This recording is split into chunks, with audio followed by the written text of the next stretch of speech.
असीम और प्राचीन, निर्मम और पथरीले भूदृश्य की आगोश में समाया। प्रकृति की कोमल छटा में बसा जमींदोज होता यह किला। संघर्ष और बलिदान के किस्से सुनाने को बेकरार है। किस्से उस जंगल के जहां गूंजती है हुंकार वीरों और डकैतों की। आज भी मेहमान की चाय में यहां सिर्फ दूध होता है। कहते हैं यहां के पानी में ही बगावत है।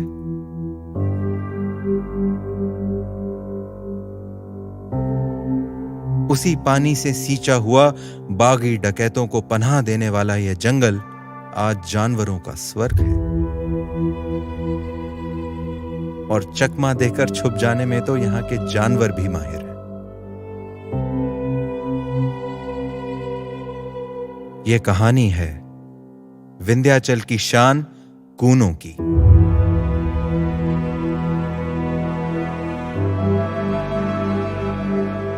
,750 वर्ग किलोमीटर में फैला कूनो राष्ट्रीय उद्यान, दीवाना बना देने वाले दृश्य, हर मोड़ पर रहस्य और रोमांच, शर्मीले जंगली जानवरों का घर कूनो। आज कूनो जैसा दिख रहा है, उसके पीछे कई कहानियां। पार्क के टिकटोली गेट में प्रवेश करते ही बब्बर शेर को यहां लाए जाने की बातें शुरू हो जाती हैं। और क्यों ना हो, एक वह समय था जब एशियाटिक लायन तुर्की से लेकर मध्य भारत तक राज करते थे। पर बदलते समय के साथ इंसानों की बस्ती बढ़ती चली गई और बब्बर शेर का साम्राज्य केवल गुजरात के गिर में सिमट कर रह गया। और एक दिन ऐसा आया जब 20 से भी कम शेर गिने जा सके। जूनागढ़ नवाब ने फौरन शिकार पर पाबंदी लगा दी और फिर साल दर साल इनकी आबादी बढ़ने लगी। मगर आज समस्या कुछ और ही है। अब इन्हें सबसे बड़ा खतरा खुद से है।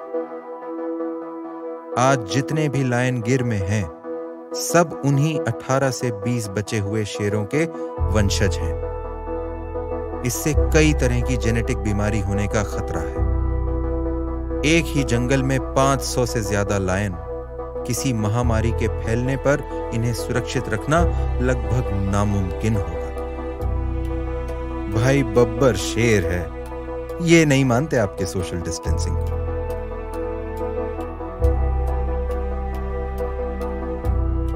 वाइल्ड लाइफ के जानकार इस बात पर तो एकमत थे।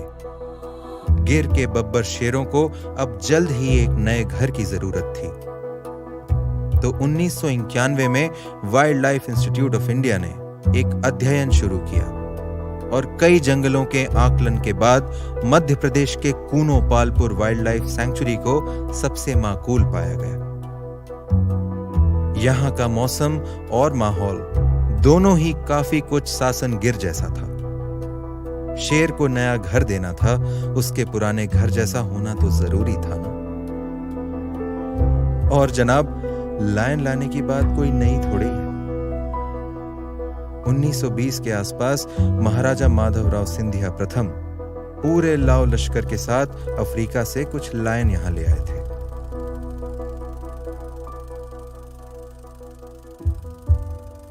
और उन्हें डोप कुंड में बनी इन शानदार कोठरियों में रखा।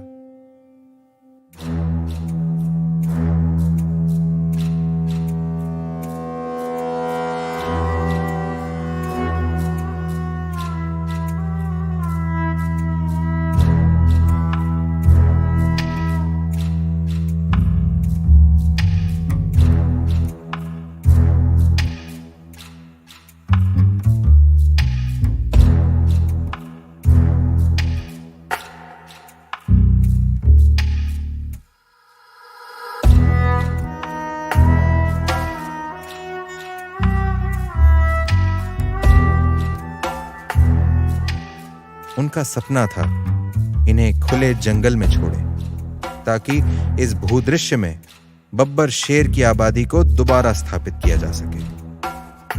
हालांकि ऐसा हो नहीं पाया, पर मानना पड़ेगा, महाराजा सिंधिया की सोच समय से बहुत आगे थी। डोप कुंड के पास रहने वालों की माने तो आज भी रात में इस खाई में बब्बर शेर की दहाड़ गूंजती सुनी जा सकती है। दिमाग तो इस कहानी को नहीं मानता, पर दिल है कि मानता नहीं। फिर जब वन विभाग ने इस पर विधिवत रूप से काम शुरू किया तो उद्देश्य था शेरों को आजादी और सुकून में रहने लायक एक घर देना, और इसके लिए जरूरी था कूनो अभयारण्य में बसे सभी 24 गांवों में रहने वाले 1500 से ज्यादा परिवारों को यहां से विस्थापित करना। गांव वालों की भलाई और सुरक्षा भी इसी में थी।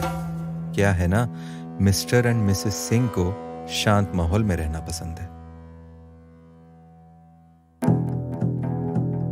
यहां रहने वाले सहरिया और बाकी समुदाय के लोगों ने सिंहों के लिए विस्थापन के कठिन रास्ते को खुशी खुशी अपना लिया। वैसे भी बाहरी दुनिया से कटकर जंगल में रहना आसान नहीं था। नदी के आसपास की जमीन उपजाऊ तो थी, पर दूसरी तरफ यह चट्टानें डकैतों को भी पनाह देती थी।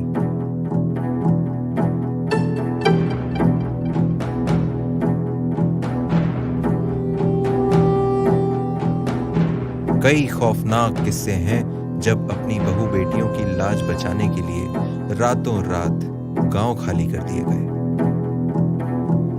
कूनो पालपुर से पलायन कर लेना सभी के लिए फायदे का सौदा साबित हुआ। विस्थापन का इतना बड़ा प्रोजेक्ट पालपुर राजा श्री जगमोहन सिंह के समर्थन के बिना संभव नहीं था। आखिर गांव वालों को उन पर अटूट भरोसा था।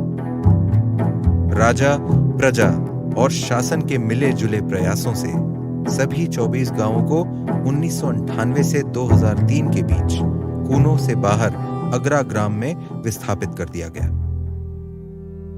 धीरे धीरे इन छोटे छोटे गांव और टोलों से आए लोगों ने अगरा को केंद्र बनाकर आसपास की जगहों में अपना घर दोबारा बसा लिया। सहरिया समुदाय के लोग वैसे काफी सादगी से रहना पसंद करते हैं और एक ही बड़े गांव को केंद्र बनाकर यहां सिंचाई और बिजली की व्यवस्था करने में वन विभाग भी ज्यादा कुशलता से काम कर पाया। रिलोकेशन के बाद सरकार की मदद से आदिवासियों ने कूनो संघर्ष समिति का गठन किया, जो कि आज भी लोगों और सरकार के बीच सेतु का काम करती है। आज पलटकर जंगल की तरफ देखें तो गांव के कुछ निशान बाकी हैं,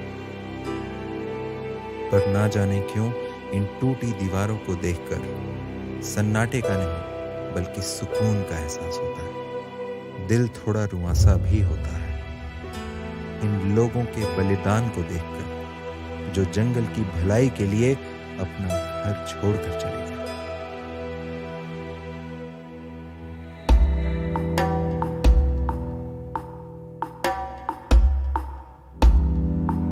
और भी बहुत कुछ है जो पीछे छूट गया और इतिहास का हिस्सा बन गया।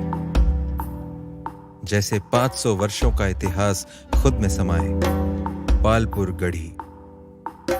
कूनो नदी के किनारे बना यह किला कभी चंद्रवंशी राजा बल बहादुर सिंह की राजधानी था। उन्होंने यहां लगभग 1666 में अपना साम्राज्य स्थापित किया। कई लड़ाइयां देखी हैं इन दीवारों ने।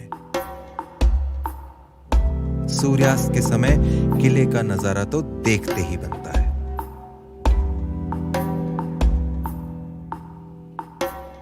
आमेट का किला तो अब लगभग पूरा ही जंगल की आगोश में आ गया है।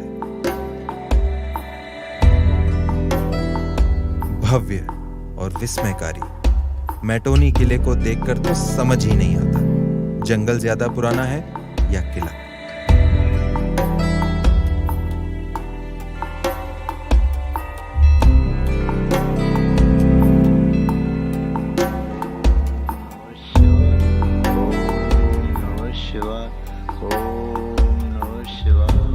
इस क्षेत्र की लोक कथा और संस्कृति को आज भी धोरेट बाबा सिद्ध स्थली और बाबा रन सिंह के दरबार ने जीवित रखा है।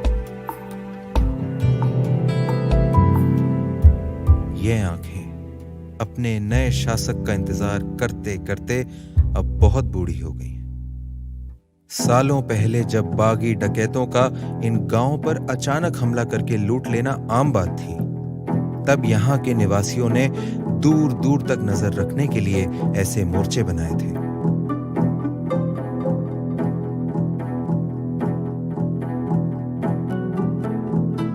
चौबीस घंटे मोर्चे पर पहरेदार तैनात रहते और दुश्मन को दूर से ही आता देख रहवासियों को सचेत कर दिया जाता।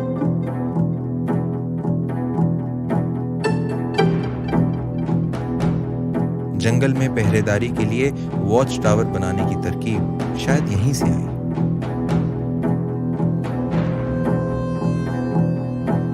गहरी खाई के किनारे पर 5 मंजिला इमारत बराबर ऊंचाई पर चढ़कर जंगल पर नजर रखना कमजोर दिल वालों के बस की बात नहीं।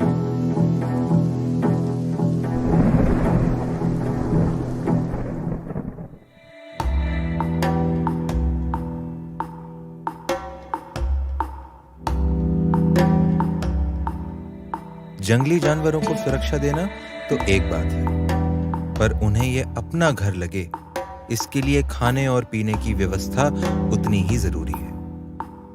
दुरैंडी की नर्सरी वही काम करती है, जहां शाकाहारी जानवरों के लिए आवश्यक विभिन्न प्रकार की घास प्रजातियों के रोपे तैयार किए जाते हैं।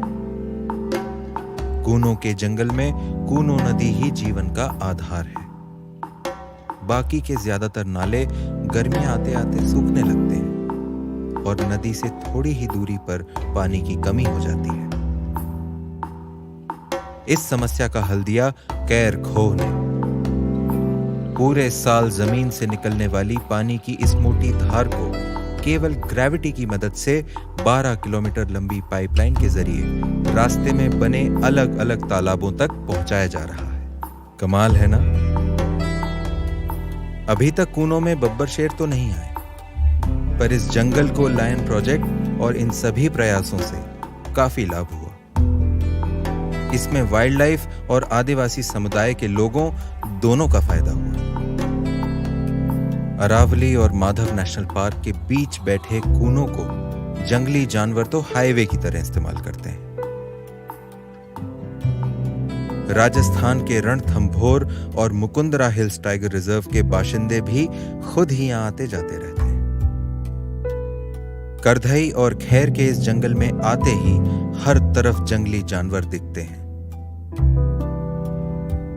यहाँ के घास मैदान अफ्रीकन सवाना की याद दिलाते हैं और इनमें से कई घास मैदान तो कान्हा और बांधवगढ़ के मैदानों से भी बड़े हैं। करधई के बारे में माना जाता है कि बारिश आने से पहले हवा की नमी से ही यह पेड़ हरा होने लगता है। हार न मानना तो कोई इनसे सीखे। कभी हार न मानने का यही जज्बा कूनों की भी पहचान है।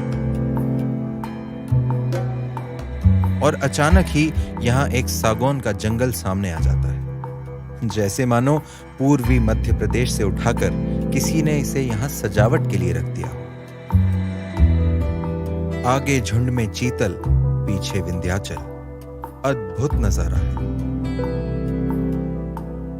और चिड़िया में उत्सुकता रखने वालों के लिए तो यह जन्नत से कम नहीं।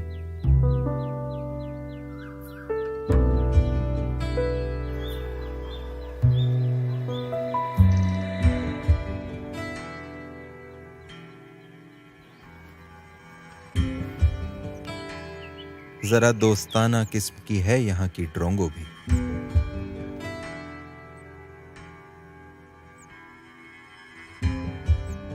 जैसे ही जंगल को थोड़ी सुरक्षा मिली, शाकाहारी जानवरों का घनत्व प्रति स्क्वायर किलोमीटर 2.5 से बढ़कर आज 65 हो चुका है। विश्वास नहीं होता कभी कभी मानव का कुछ ना करना भी जंगल के लिए क्या कुछ कर जाता है। शुरुआती दौर में 350 वर्ग किलोमीटर में फैला कूनो का जंगल एक पत्ते के आकार का था और कूनो नदी इसकी रीढ़ की हड्डी, जो इसे जीवन दान भी देती थी। तब इसका दर्जा अभयारण्य का था, किंतु 2018 में इसका क्षेत्रफल 400 वर्ग किलोमीटर बढ़ाकर राष्ट्रीय उद्यान का दर्जा दे दिया गया, जो कि एशियाटिक लायंस का घर बनाने के लिए जरूरी था। कूनो राष्ट्रीय उद्यान में टाइगर, लेपर्ड, बब्बर शेर एवं चीता, चारों बड़ी बिल्ली की प्रजातियां साथ रह सकती हैं, और ऐसा ऐतिहासिक तौर पर इस क्षेत्र में पहले रहा भी है। वह दौर अब गुजर गया जब पालपुर किले से यहां का शासन चला करता था। इसे अब जंगल ने पूरी तरह अपने कब्जे में ले लिया है, या यूं कहें कि जंगल ने इस किले को अपनाया और फिर जानवरों को तोहफे में दे दिया।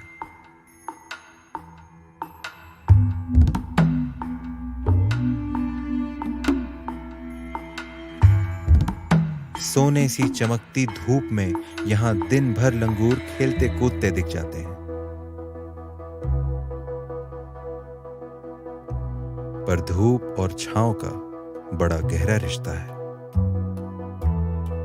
और जैसे ही सूरज ढलता है, यहां का राजकुमार सिंहासन की ओर बढ़ता है, पर वह जानता है कि वह केवल इस सल्तनत का रखवाला है।